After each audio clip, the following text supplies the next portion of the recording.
এরপরে প্রশ্ন হলো, ওযুর পরে কালিমায়ে শাহাদাত পড়তে হয়, আকাশের দিকে না তাকিয়ে এভাবে পড়লে কি সওয়াব পাওয়া যায়?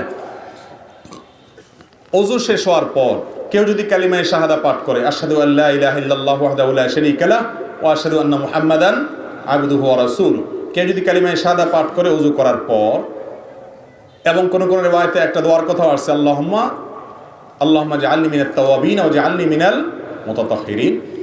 এই বিশেষ করে কালিমায়ে শাহাদা এবং পাশাপাশি এই দোয়াটাও কোন কোন বর্ণনায় আসছে। এটা যদি কেউ ওযুর পরে পাঠ করে, ওযুকে আগে ঠিক মতো করতে হবে, তারপরে যদি পাঠ করে সুন্দর মতো ওযু করার পর, নবী করিম সাল্লাল্লাহু আলাইহি সাল্লাম বলেছেন এই ব্যক্তির জন্য জান্নাতের 8 দরজার যে কোনোটা দিয়ে প্রবেশ করার সুযোগ তৈরি হয়।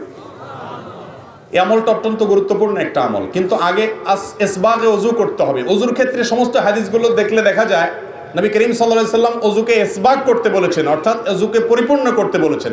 ওযুর পরিপূর্ণতা বুঝেন? এই যে শীতের সময় একটু কোনো রকম পানি দিয়ে তাড়াতাড়ি করে আপনি জান বাঁচায় ফেললেন, এটা কি পরিপূর্ণ ওযু হয়?